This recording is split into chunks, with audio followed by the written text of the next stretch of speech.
Biyernes 13, mga kapuso. Buwan ng Pebrero taon 2026, ang ating makakakwentuhan, makakahuntahan sa radyo ay walang iba kundi ang tagapagsalita ng Philippine National Police, ng Manila Police District, mga kapuso.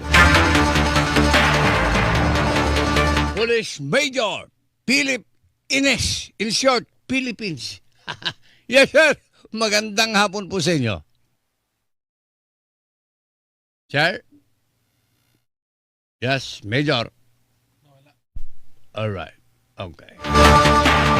Nawala po. Nawala yung ating sana makakausap si Major Philippines, ang tagapagsalita ng Manila Police District.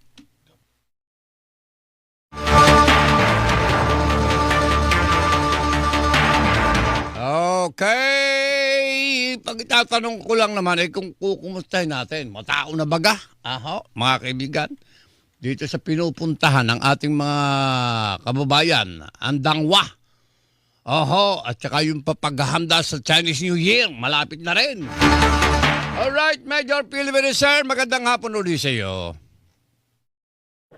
Yes, Karina, isang mapagpala at kalmadong hapon po sa inyo. Ganun din po sa mga nakatugaygay ngayon at nanonood sa inyong programa. Opo, kumusta na ba? Kumusta na yung ating tinaguriang bulaklakan ng lungsod ng Maynila ngayong February 13, bispiras ng Araw ng Puso? Marami na bang tao? Yes, Karina, napakarami ng tao ngayon dito sa Bulaklakan sa lungsod ng Maynila. Kung saan nga ang kanina nating last bulletin, Karina, mga alas 4, sa mga more or less mga 10,000 yung estimate yung ating mga personnel on the ground.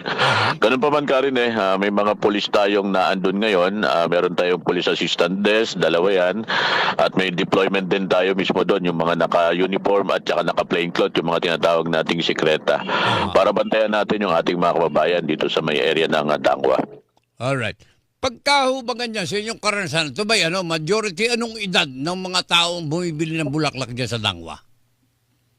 Halo-halo ka rin may mga, sabi nga natin, may mga nakita tayo doon ng mga kalalakihan natin na talaga namang excited mamili ng bulaklak para sa mga mahal nila sa buhay.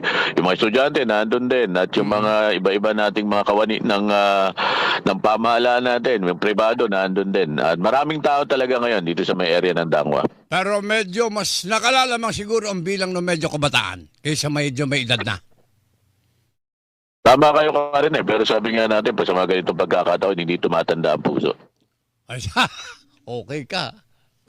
Pero huwag mong kalilimutan na, Major, na ang tunay na pagmamahal ay hindi po nagtatakda ng araw at buwan. Dapat araw-araw.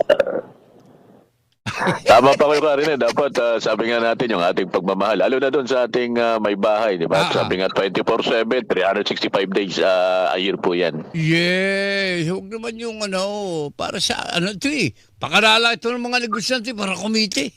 Para pag ako, sariling opinion ko lang, Major. Tama po kayo ka rin. Opo. Pero, eto namang isusunod kong tanong sa iyo. Kayo bagay, naghanda na dito sa papalapit na bagong taon ng ating mga kababayang Chino, lalong-lalo na dyan sa Binondo? Yes, Karina, meron tayong security plan dyan at magkakaroon tayo ng security coverage. Actually, Karina, nag-start na ito at tuloy-tuloy yung ginagawa natin dito kung saan mahigit kumulang 1,600 MPD personnel ang gagamitin natin para bantayan natin itong taunang selebrasyon natin. Nung nakaraang taon, Karina, nakapagdala tayo ng mahigit kumulang 2 milyon na mga bumisita dyan at nakisaya sa ating Chinese New Year. At Karina, meron tayong mga pagsasarado ng kalsada para doon sa kalaman ng ating mga kababayan. At syempre mga alternatibong kalsada. Yung ating pong Chinese New Year sa Monday and Tuesday po yan, February 16 and 17. Meron din po tayong mga nakasusog po na mga activity dyan, katulad po nung ating firework display sa may Jones Bridge. Meron din po tayong Grand Parade. At yung mga food fair po dyan sa Binondo, yung masarap na kainan, mga sarap na pamilyan. Pasyalan nyo po at talagang mag-i-enjoy po kayo dyan. Okay. Pero handa na rin kayo sa mga mandurukot, hindi nawawala yung ganyan. Mga agaw ng cellphone, nahahalo sa karamihan ng tao, di ba? Tama kayo dyan, Karen. Kaya nga patuloy natin inaangat yung antas ng ating pagbabantay kung saan hindi lamang po yung mga naka-uniform personnel. Meron tayong mga tinatawag na Karen na sekreta. Yung ating mga naka-plain na cloth na mga pulis na biniblend natin sa dami ng tao para mabantayan pa natin yung ating mga kababayan. Kabuuan ng Maynila ngayon, ng AOR ninyo, kumusta naman?